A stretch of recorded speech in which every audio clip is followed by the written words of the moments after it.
Hello, welcome to my Varlamore only completion. This is the gear setup. I crafted it to be only gear that you can get in Varlamore.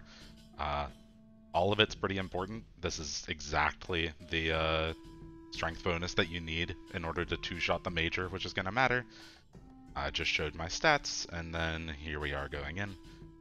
This commentary is going to be pretty free-form. I'm doing it after the fact, so I tried to leave some time for the gear there, so feel free to go back and pause if you want to look at it. Anyway, my biggest concern this run is going to be with prayer. So if you look at the inventory whenever it shows up, you'll see that we don't have prayer potions. The goal of this run was to simulate a Varlamore only account. And what that means is I tried to make that as pure as possible.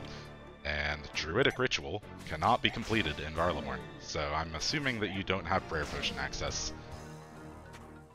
In hindsight, you could get prayer potions from catching ninja implings, but I imagine that that might be a little frustrating in terms of getting attempts in.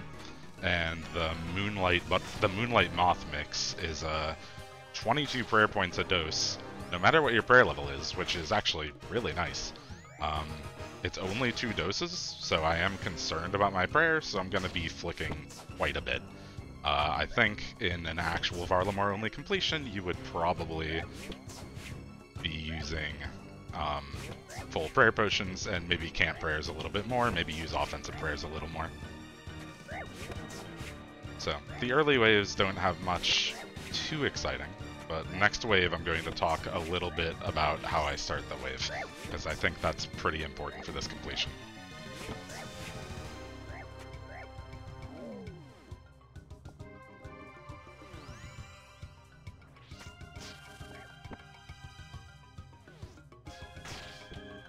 Picking up ammo. This ended up taking 1 attempt to complete, which surprised me a little. I was being pretty aggressive about picking up ammo because I only have a limited supply of these darts, so turned out to not matter all that much. Anyway, here's the wave start. So, on this exact tick, every single spawn, you're going to cast Wind Wave, then move for 4 ticks. Wind Wave, move for 4 ticks. Wind Wave, move for 5 ticks. Then you're going to throw a few Atlatls at the major, move for 2 ticks, and then double Sulphur Blade the ranger. And so this is pretty precise, and I can explain why we do it. So the rangers, or the Fremniks in general, are on a 6-tick cycle. 3 ticks of not attacking, and then the major, and then the major, the meleeer, then the major, then the ranger. So, if you are moving the tick before one of them attacks, they're not going to attack. So, ever since they buffed the ranger especially, it's pretty important to try to get it to be damageless, if possible. And so, what this setup does then, is the Wind Wave allows you to 3-shot the ranger. And you might ask, why not Fire Wave? Well, I thought for a long time, and I could not figure out a way to deal 25 damage with a magic attack, and you're guaranteed to max on these mobs. So Fire Wave maxes at 20, and Wind Wave maxes at 17, and both of those will 3-shot the meleeer. So I chose the one that saves an inventory slot. Not a lot deeper than that. The Atlatl, with this setup, maxes a 25 with Eagle Eye, unpotted. So that is why I have all this strength bonus, and why I have specifically the Bloodmoon body gear swap. That lets me 2-shot the major, which is really, really helpful for dispatching them as quickly as possible. My stats aren't maxed on this account, though. So it is possible that if you were to max all your combat stats on an account before attempting this, you would not need a setup like this. Notable interesting things that I have are the Amulet of Strength, which really hurts in terms of accuracy throughout this run. If I could have a glory, I would love it. And maybe if you attempt this with max combat stats, you'll find that you can hit the 25 damage with Eagle Eye with a glory. That would be excellent. I would do that if I could.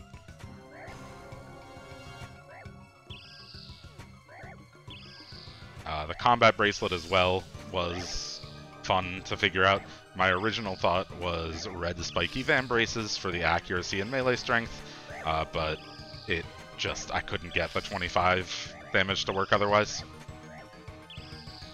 I think the Dragonstone is somewhat annoying to get in Varlamore, so consider downgrading that as well. So once again, Windwave, walk for Vortex, Windwave, walk for Vortex, Windwave. I think I messed it up slightly and then adjusted for it. Regardless, what I explained on the previous wave is how you should be doing it. There is one mob south of me here, and I am going to be praying against it no matter what. I am hoping at every wave that there's only one thing south. That tile that I just ran to draws it in. It's a habit that I have. So the Atlatl is a 6-tile weapon, and with Myopia that means it's a 4-tile weapon.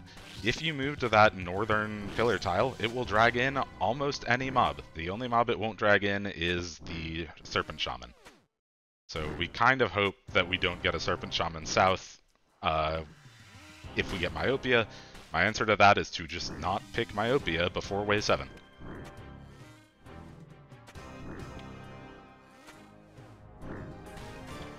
Solar Flare is an excellent invocation. I pick it really early. Oh, mistake there. Clicked too far, but we tanked it. So anyway, Solar Flare. If you click on that exact tick, it will not hit you.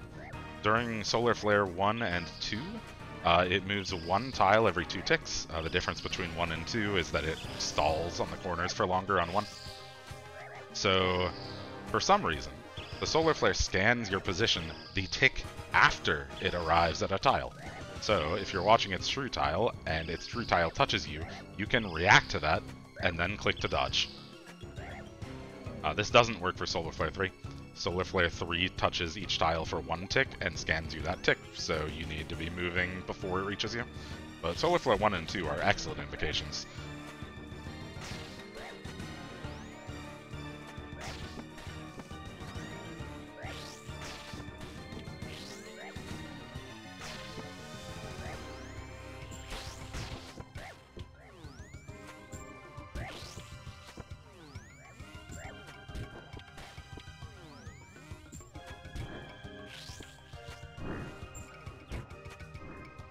Still in the mindset of picking up all the ammo we can. I'll drop that eventually.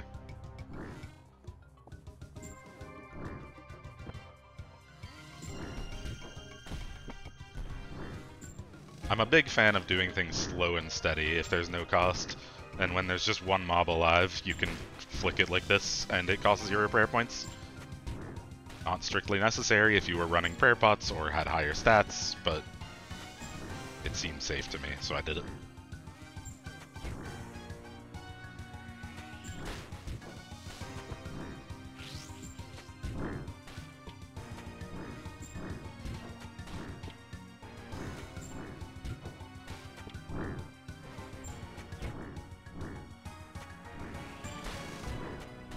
With accuracy this bad, the Eclipse Moon set effect is really strong. I think it has a 1 in 4 chance of proccing, and when it does, it guarantees 10 damage as long as the enemy survives long enough, which is really, really nice when your max hit is a 22 without offensive prayers. So right there, if the Javelin lives for enough time for all of those to hit, 10 damage. Can't complain.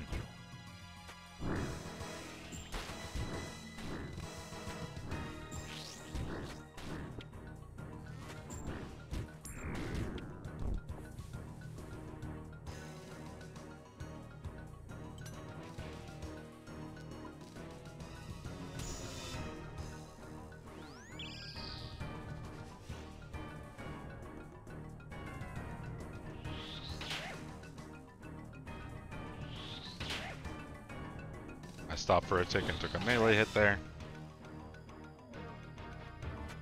And I had forgotten to equip the Bloodmoon tacits, so we're doing less damage than I expected.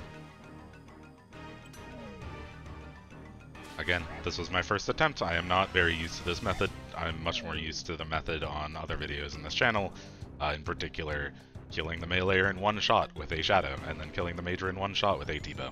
This With this method, you are spending a lot more time with the Fremnix, and that causes problems. So, what am I worried about on every single wave? I'd say the number one thing that I'm scared of is 2 different mobs spawning south of me. With this start method, if you run all the way to that northernmost tile on the pillar, anything wave 7 plus will off-tick. A major and a ranger are guaranteed to off-tick, and it's perfectly fine. Before wave 7, there's the 1x1. It doesn't quite work that way, or maybe it does, but I haven't quite figured it out, so I don't depend on it. So, that's bad, but like, I'm ready for it. I'm ready to flick them if it happens, but if I'm flicking them, it's a lot harder to count ticks and walk the Fremnix and actually try to kill them. So I am very scared of this happening. Luckily, it's somewhat rare. I'd say more often than not, you'll get 1 to 2 waves in a full run where 2 things spawn south, but it's not uncommon to have a run where you only ever get 1 or 0 things south, and honestly, in a gear setup this scuffed, I feel like it's pretty fine to reset until that happens. The other thing that scares me is if a Manticore spawns south. So a Manticore plus something else is really bad. There are ways to off-tick them, but it's a lot of prayer switching, and I just kind of hope it doesn't happen. Spoilers, it doesn't happen in this run, thankfully. But the thing that scares me, truly, is a single Manticore south. Assuming we reset whenever 2 things spawn south, then a Manticore spawning south is the scariest possible thing. Because every 10 ticks, you're going to have to flick 3 prayers. And that is a lot of clicking, while you also have to do this incredibly slow method for dealing with the Fremnix. So, I'm hoping that doesn't happen. If it does happen, I hope the Manticore spawns far away. Because if it does, it sees me later, and I can kill the melee Fremnix before it starts firing its attacks. If it spawns on the closest possible south spawn, we're in trouble. So that is what we are hoping to not see.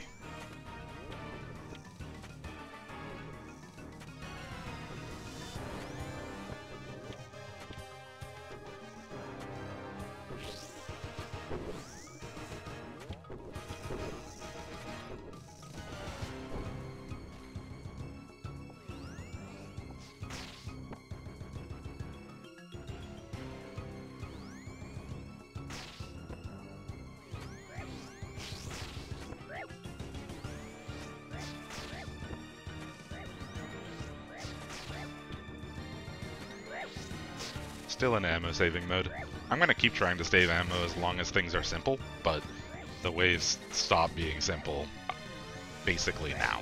So this is when we have to start thinking a little harder.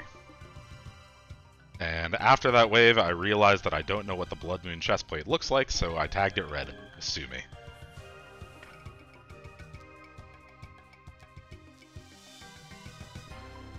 I'd like to avoid frailty as long as possible, but sometimes you don't have a choice. This is why the 1x1 causes problems. That spawn tile usually won't put anything near you. Or rather, if something spawns at that tile, it won't come around the pillar. Unless it's a 1x1. So, the Serpent Shaman causes problems. We are lucky that nothing else spawns south. We can just kill it, no problem.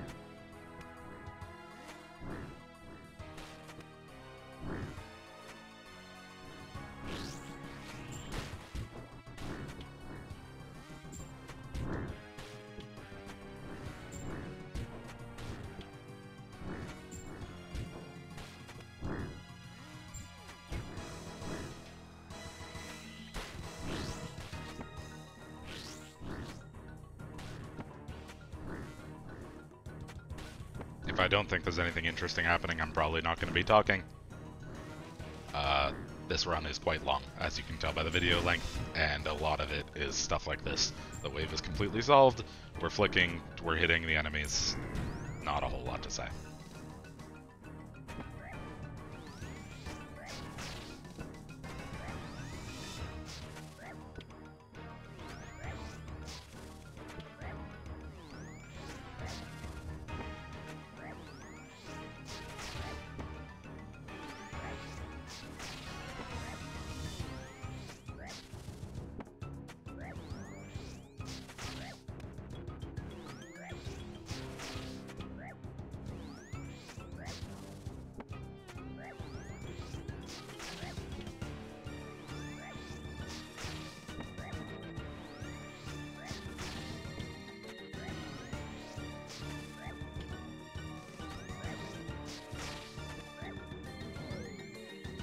So Wave 6 is coming up.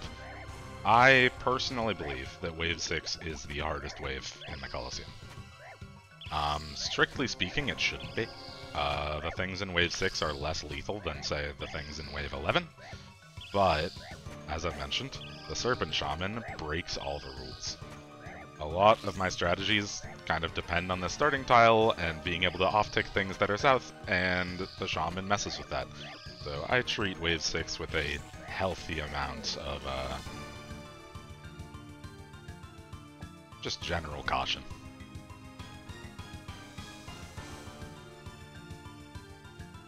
I don't think I forgot about it in the moment, but I definitely forgot while commentating that Manticore was over there. The start tile's ridiculous. The fact that you can just leave things northeast and they cause no problems for the entire wave is fantastic.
At about this point, I'm getting a little impatient, but it is a marathon, not a sprint.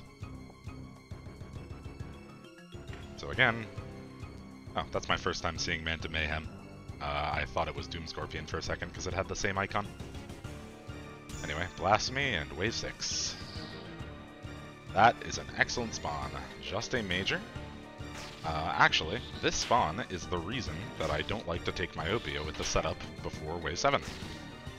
It is not possible to drag that major in unless I go around the pillar, which I'd like to avoid if possible.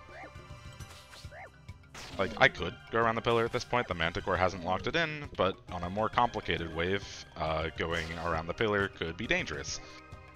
So I just don't like to do it, but luckily the major is 5 tiles away, I can hit it from here.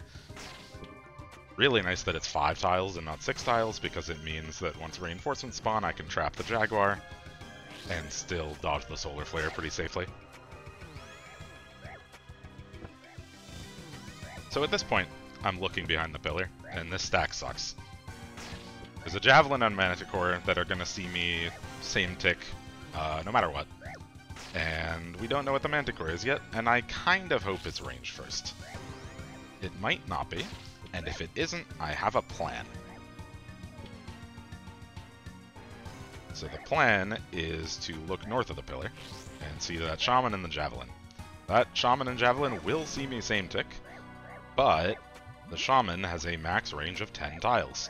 So I could go all the way to the west wall, and then step out, pray against the Javelin, and then move in and pray against the Shaman, and just be very, very careful not to be seen by the Manticore. I don't know exactly where the Manticore's line of sight is, but I'm just kind of hoping that I don't have to do all that. It is possible, and we're lucky. Manticore starts ranged, and we are good.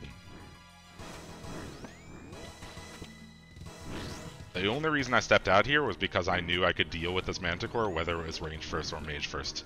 Sometimes there are stacks where it matters, and the 50-50 will actually kill you. If you are behind a pillar and are trying to figure out the stack, you should not just see what the Manticore does. Because if you're risking a 50-50 on a solvable versus an unsolvable stack, you're probably going to lose that 50-50 because that's how things work.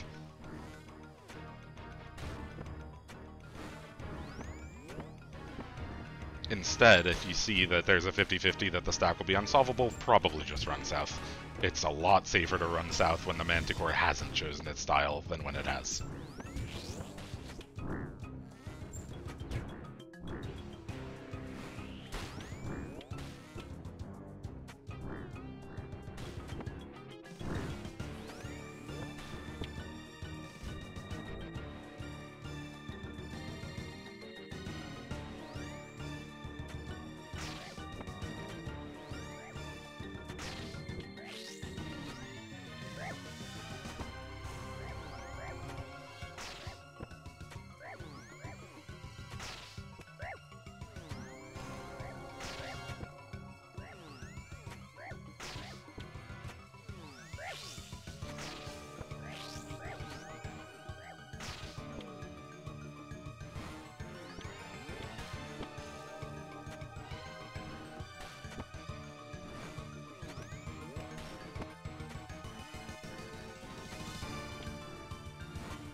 Alright, and with that, we are out of the Serpent Shaman waves, which is excellent. Very happy about that. So, as I mentioned, our problem is prayer, but I don't think our problem is prayer so badly that we can't take blasphemy. Onward to wave 7. Shockwaves are terrifying, and there is a South Manticore. This sucks. So, watch what happens. We're gonna move for 4, hit it, move for 4, hit it, start prayer flicking. At this point, I've completely lost track of the ticks, so I'm just going to throw 2 Atlatls and hope I don't take too much damage. I took a 12, that's fine. Now we kill it while camping prey range. And that's the only hit we took.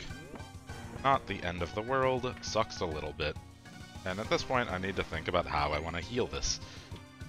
I think my answer in this case is just not, like, I'd be happy to have Frailty 2 at this point, and this would be close to my health with Frailty 2. So I'm just not going to click one of my sharks. Speaking of which, sharks are an interesting choice here, given that the hunter meat is just better for a Varlamore only run. So why did I bring sharks? 2 reasons. 1, I don't have the hunter level for Moonlight and Eclipse. The other, though, is that you can't actually cook hunter meats until you've done 50 rumors. And I was thinking about this, and I'm not actually confident that you can do 50 rumors in Varlamore without getting locked out, because I don't think there's a way to skip your task. Or at least, not a way to skip your task and consistently get a Varlamore Hunter Rumor. So you might just be locked out of cooking the better food.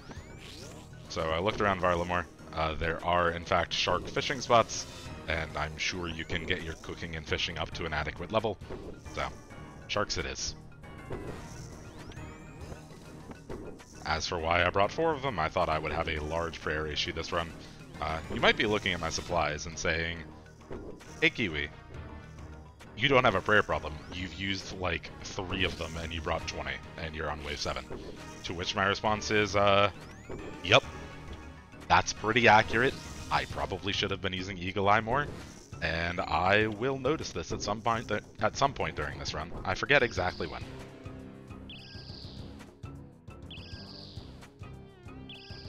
But at points in this run, you will see me open my inventory while prayer flicking, and the reason for that is one of 2 things generally. One is to convince myself that I actually have enough supplies to use Eagle Eye, and the other is sometimes the Eclipse Moon set effect doesn't work, and I am double checking and triple checking that I don't have the Bloodmoon set on. This would all be a lot easier if I were max combat, but I am not, so.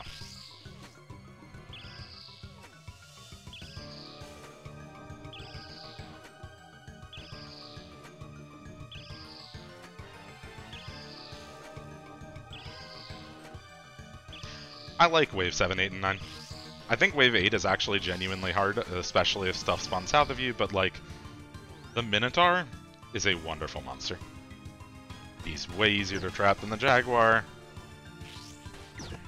He doesn't come with a Serpent Shaman until waves 10 and 11, which is when it gets hard again, but 7, 8, and 9 with just a Minotaur is maximum vibes.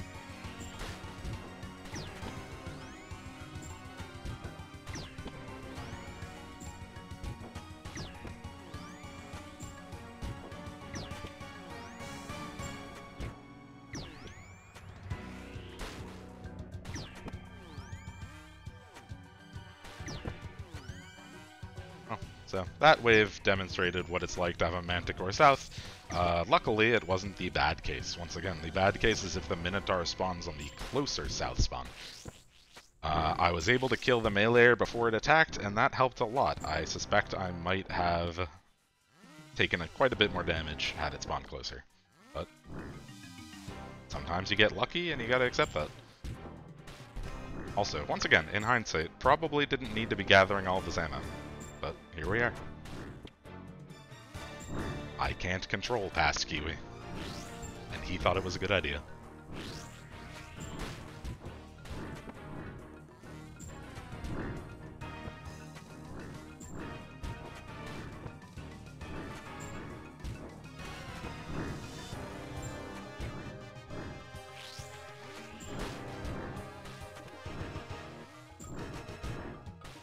So obviously I was saying waves 7 through 9 are quote-unquote easy. They're not easy. Like, 9's easy. 7 and 8 are not, and we're going into 8. So Doom 3 I'm not taking. I think there are reasonable odds that I take 5 hits in a wave. I don't want to take it right now. So Frailty 2, we've been putting it off. There it is. Okay, Major South. This is not a problem at all. We do our normal Fremnic start. At this point I've figured out how to deal with it. Solar Flare 1 actually causes a lot of problems here. Because what's been going on is the Solar Flare 1 pauses on the corners. So what I want to be doing is throwing a Wind Wave, walking for 4 ticks, throwing another Wind Wave, walking back for 4 ticks, and then throwing another Wind Wave. And how I'm doing this walking is by holding control and clicking so that I can automatically move while I select my spells. This is really annoying if my path is going to take me straight through a Solar Flare. It actually sucks quite a bit. With Solar Flare 2, that will not happen. With Solar Flare 1, it moves just slowly enough that I need to do a bit of manual pathing. So I have been every single wave hoping against all hope that Solar Flare 2 will show up, and it hasn't yet, and that's upsetting to me. But we'll pick it when it does. That move was just, I want to see what the Manticore is. It's not stacked with anything, and I'd like to know what I need to pray before I step out. Just personal preference.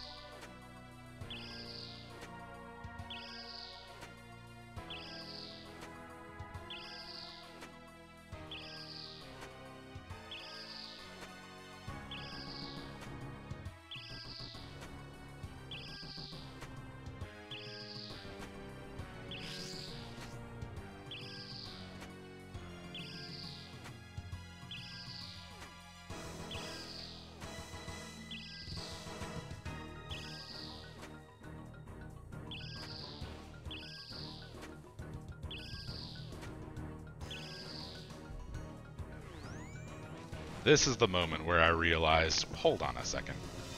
I have effectively infinite prayer. I'm going to start using Eagle Eye to speed this up. So anyone who is screaming at me to use Eagle Eye, here we are. It's finally time.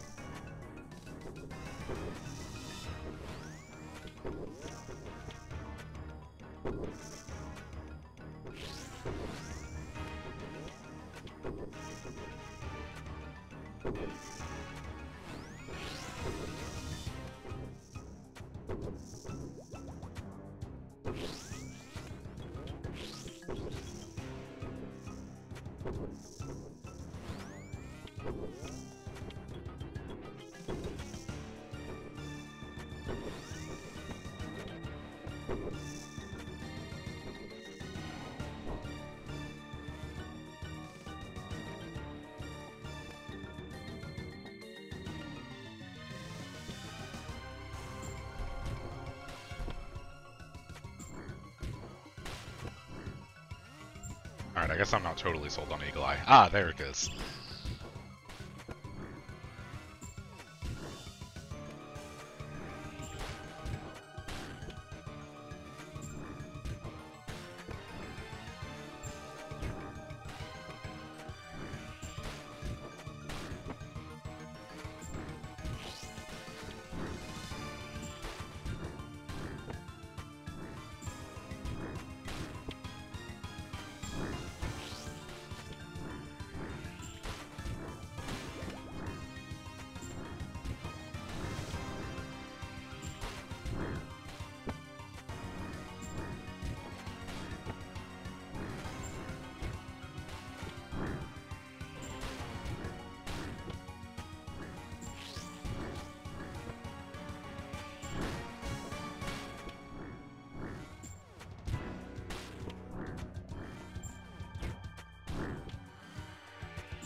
Alright, Wave 8 is done, and with that we breathe a sigh of relief.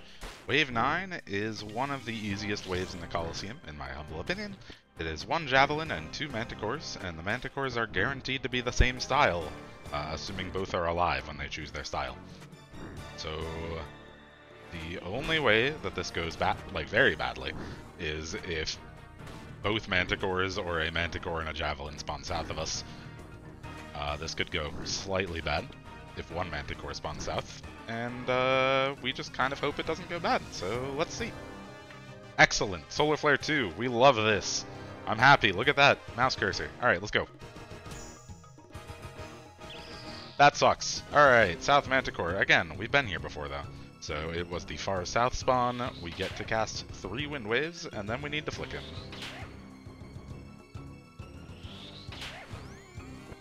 Been flicked, we're just going to kill the guy and not worry about taking damage. Or we're not going to kill the guy. There we go. This is what I mean. It's very easy to get overwhelmed by flicking and trying to kill them and trying to not take damage, and it just takes a long time. We are never going to win a DPS check in this setup. At no point are we ever going to kill the south mob before reinforcements spawn. The best we can do, really, is to hope we kill the Fremnix before reinforcements spawn, and then deal with it from there. But this is why Wave 9 is easy, because if you can handle whatever's south of you, the reinforcement is only a Minotaur. You can deal with a Minotaur, not a problem.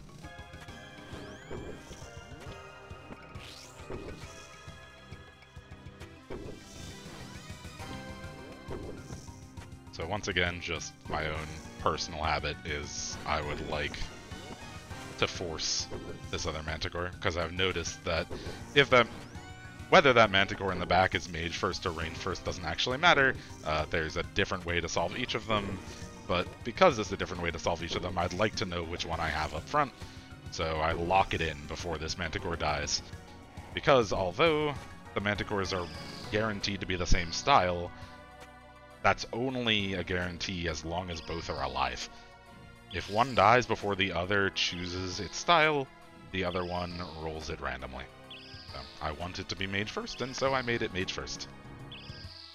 Nothing more to say.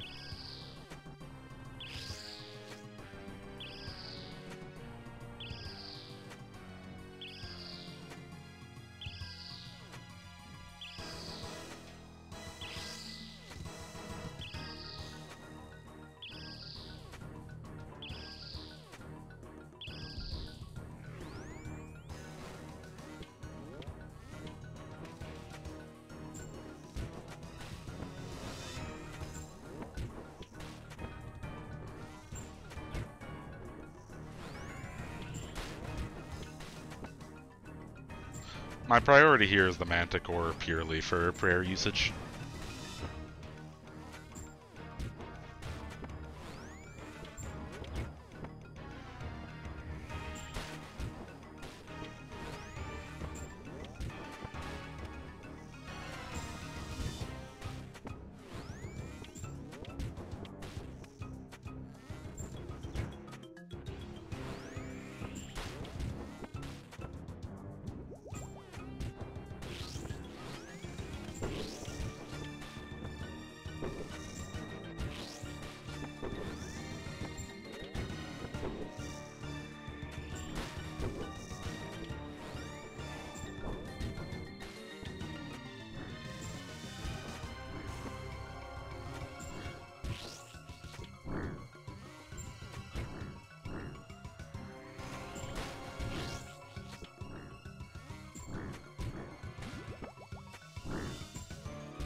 Okay, wave 10 is where it gets hard again. So, Frailty 3 hurts survivability, but Dynamic Duo is extra mobs, and Re-entry puts us into a DPS check, which, as I said before, we can't win. So Frailty 3 is our only choice here. And the wave is free. We are extremely happy.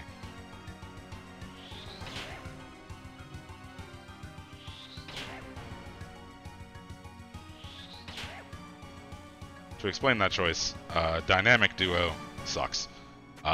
It makes the waves slower, but it also makes the wave spawns a lot less consistent. So, with Dynamic Duo, one of the majors spawns on a normal spawn tile, which are these gray tiles marked around, but the other one spawns somewhere nearby it in a way that I don't fully understand yet. So, it messes with a lot of the optics, especially if they spawn south. So here, I move up to the north column, I guess, or row, just to make sure that both the Serpent Shaman and the Minotaur come around. If you look in the back there, you can see the Javelin and the Manticore are off slightly. So if I didn't move far enough north, they would provide a nice little nook for the Minotaur to slide into, which I really, really, really don't want to happen. There's a way to deal with it. You can just run all the way northwest and unstick it, but that is more trouble than it's worth when you can just make it not happen in the first place. So you head to the northmost row for a mage, step into the column if necessary to pull things in, and then it all just kind of comes around and you can deal with the Minotaur. No problem. And that, I think, is the only interesting thing that happens this wave. This is an endurance test as much as anything else, truthfully.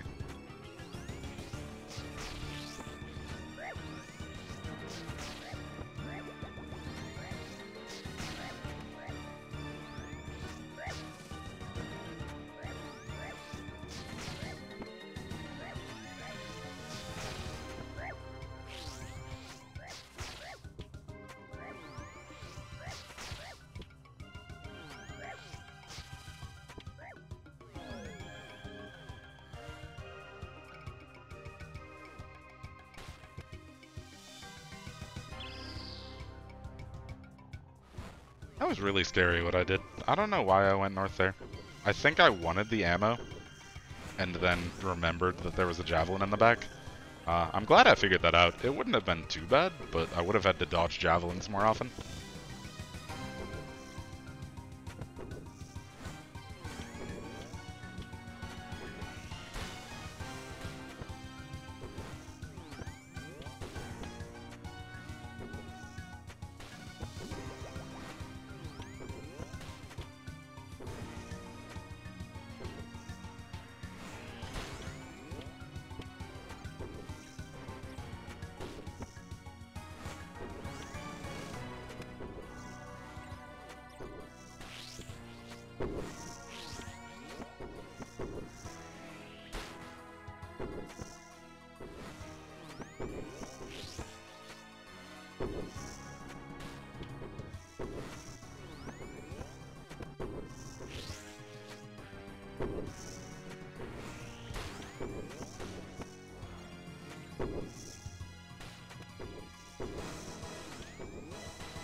Look at that. Half of our prayer supply is gone, and we only have 2 waves left. I'm sure we'll be fine.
Sometimes you just want the darts.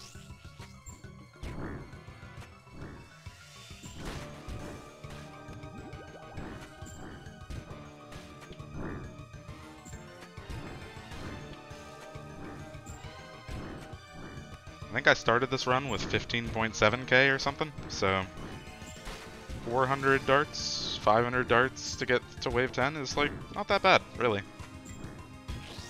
Admittedly with a lot of picking up. But I definitely could have afforded not to, but hey, I didn't know that at the time.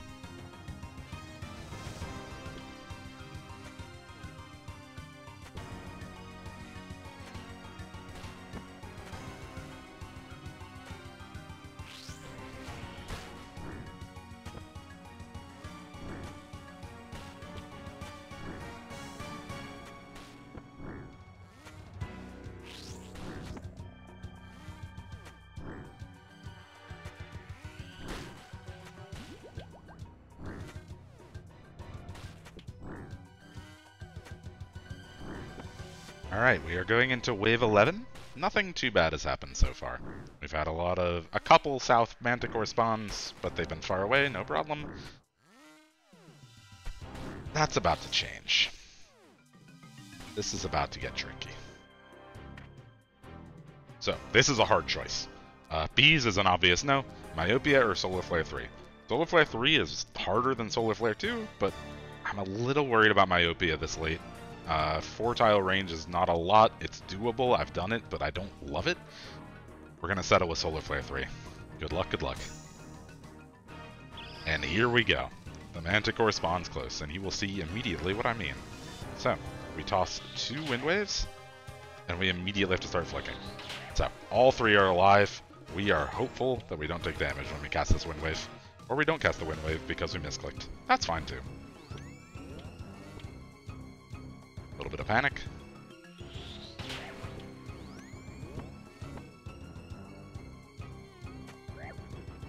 Alright. So far, no casualties. We're good. We've been praying, or been prey flicking. We are good. 100% good. Alright, we did it. Whoop. Not what you want to do there. 11. Humble. Not too bad. And the Serpent Shaman spawned in the back. Excellent. So what happened there is we forgot to equip the Atlatl and accidentally ran out. Very spooky. Could have killed us, I think. I'm not actually sure. I think it maxes at 54, so maybe we were not going to die there. But it was definitely scary.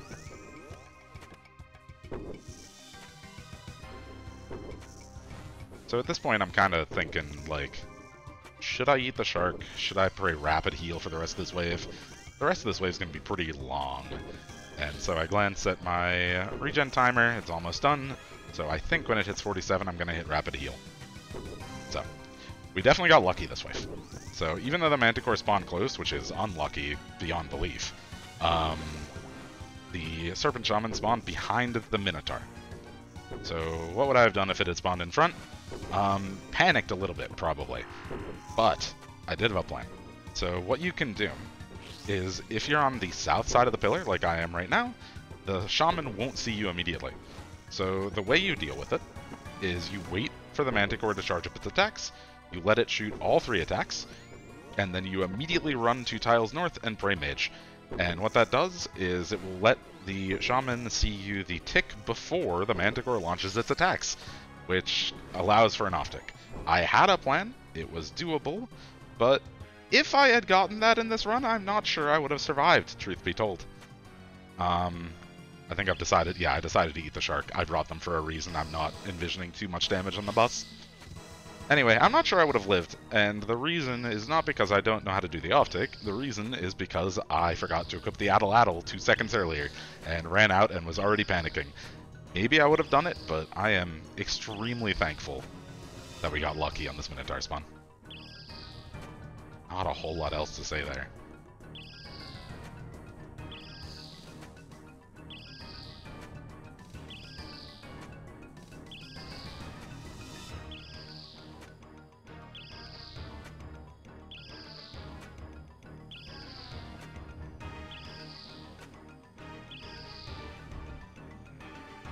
Onward to the majors, and at this point I'm kind of happy I didn't take myopia.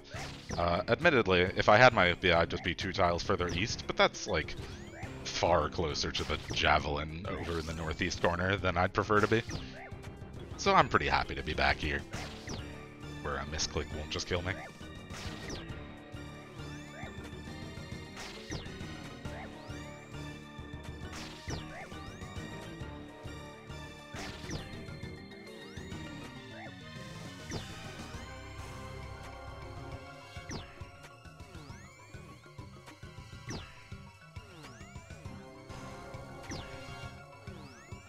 At this point, I suddenly got an allergy to Eagle Eye. Felt like I was maybe gonna need a fair amount of prayer for the boss. I hadn't thought too hard about the boss yet, and so I switched back to my prayer-conserving mindset. Not the worst decision, as you'll see soon. But for now, we got 2 more mobs, Manticore and Javelin. And if memory serves, this Manticore does not go well. Because at this point, I'm a little nervous.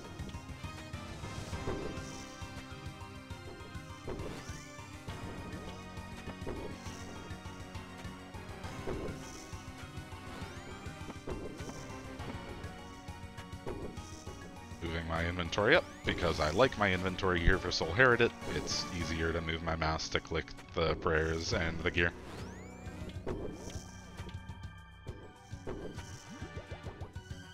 I do the same thing at Leviathan and Vardorvis. Most of the time playing on a gigantic screen is like not too bad, but for fights where you need to quickly get over there, it's really nice to be able to move the interface.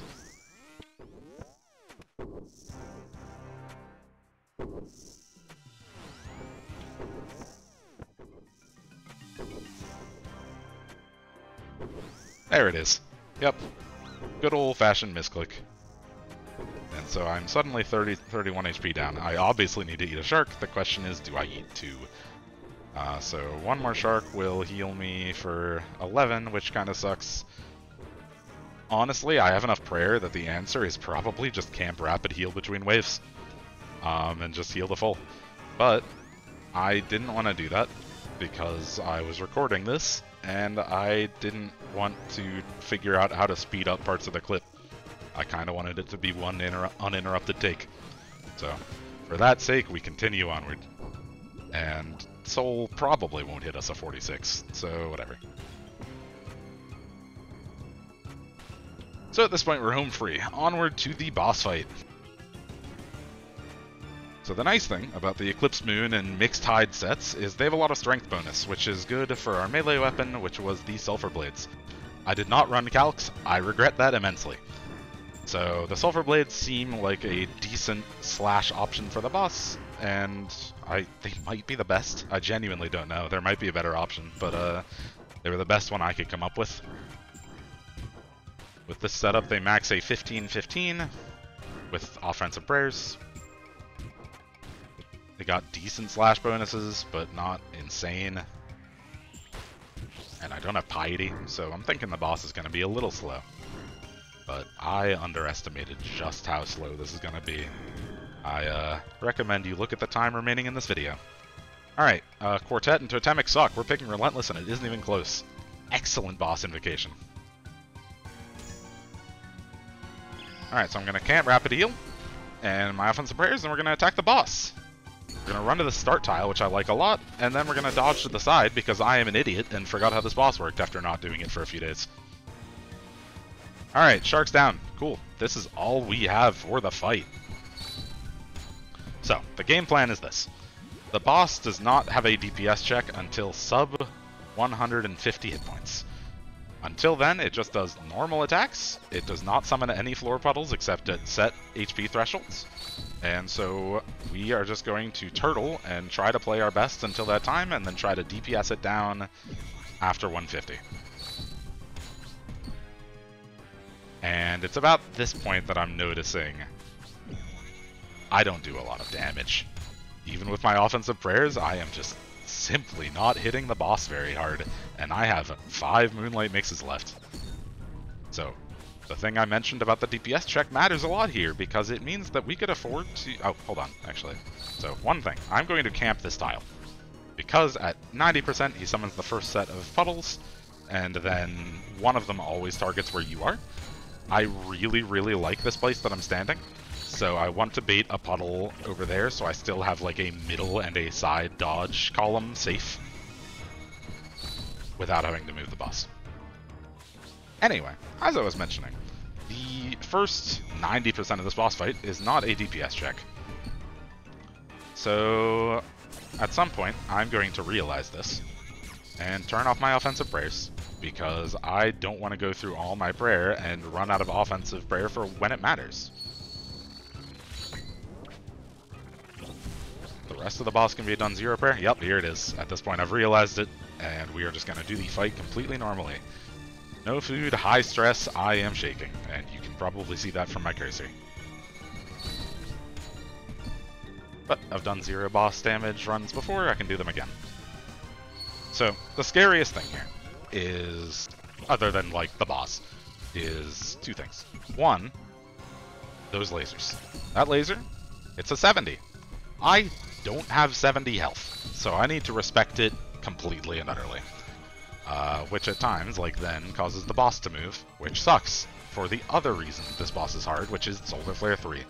This boss is the reason I didn't want to take Solar Flare 3, and I kind of wish I took Myopia. They move fast. So you'll see the tiles that I had marked. These blue tiles are the corners for the Solar Flares, and I'm trying to avoid being on them as much as possible. For dodging the spear and shield, I'm just going to try to pay attention to where they actually are and dodge them. So, this is what this 2 tile is for. Once we've been at the start tile for 2 sets of ground AoEs... Oh, hold on. Yep, perfect parry means a guaranteed max hit, so we flick on ultimate strength. Anyway, we drop 2 sets of puddles at start, and the plan is to drop 2 sets of puddles at 2, and then we're going to pull it over to 3, which should hopefully be fairly empty. And then we proc the final set of puddles, which happens at 10%, and after that, he is going to summon a puddle every 3 ticks until he dies or I die. And I have that long to kill him at this garbage gear. So we dodge the lasers, and we just keep on doing the dance. And at this point, I am mentally preparing to settle into this marathon of a boss fight. This, in my opinion, after having done this, is the hardest part of the Varlamore only challenge. The waves, you can turtle. The waves, you can bring subpar gear and just deal with the mobs slowly, prayer flicking your protection prayers, not running out of resources. But it also, outside of the wave starts generally, doesn't take a lot of brain power to just flick the patterns. The patterns happen, you flick them, and you just do that forever. This boss is high focus, and if you lose focus, you're gonna take damage, and he gets more complicated the longer it goes. If you can figure out a better way to get damage, I highly recommend it. This is why I mentioned at the start with my gear. I really wish I had a glory right now. Anything for a little bit more slash accuracy than the Amulet of Strength. I also have 82 attack. If I had 99 attack, this would be going significantly better. So, highly recommend max stats on a Varlamore only attempt. You've got sand crabs, you got no excuse. That's unfortunate. If I had noticed him doing the triple stab attack, I could have not moved there. Instead, I dragged him. So now anytime I have to move 2 tiles back, I need to be very aware of the solar flare. So, just gotta watch for it. There's not a whole lot else to say. Once again, I try to move to that western tile when I see him getting close to 50% because I want to stay in this general area for 2 sets of puddles. Moth is being very generous with that gear attack. Lets me do a lot more damage.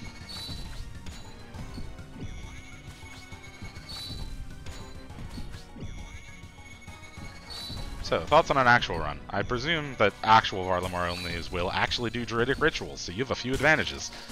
Super Attack Potion would be very good here. Super Strength Potion would be very good here.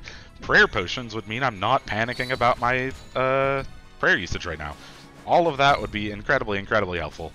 But I wanted to make this hard for myself as a proof of concept, and it was worth it, I think. This was fun.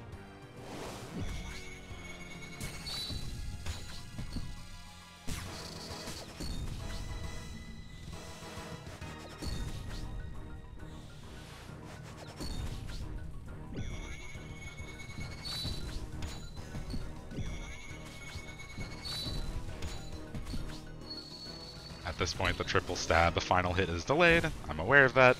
You pray, you take no damage. That simple. Every time a laser targets me or a tile I want to dodge to, I have a heart attack.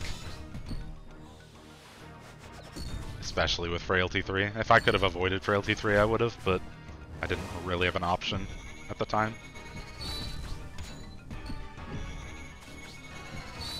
I know I talked about it, like, what, 30 minutes ago? Or lasers. I think it was like Frailty or Doom. Or no, it was Frailty, Dynamic Duo, and Reentry. I definitely made the right choice, but I'm not happy about it.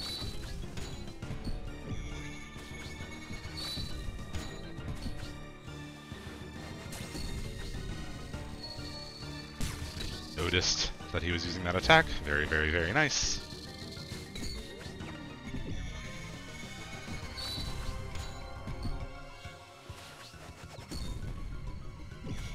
If I hadn't noticed, I would have dragged the boss and would have been out of this very nice area. Please don't fire the laser at me while I'm prayer flicking, man. So now I gotta pay a lot of attention to these solar flares. Watching their true tile like a hawk, thinking about what possible tiles I could go to dodge. Because ideally I'm just like, I pick a tile that will dodge both sets, no matter what he does, but solar flares complicate that. Solar Flare 3 complicates it more often. Alright, as soon as I see an XP drop, we have sub 25. Excellent. We move to 3, and this is where we plan to finish the fight. Once again, the DPS check starts at 10%, 150 HP.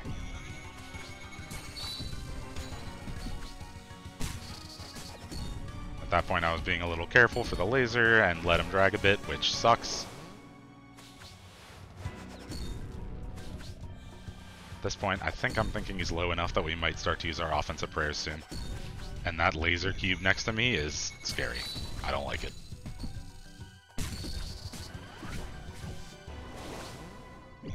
Dodge the solar flare.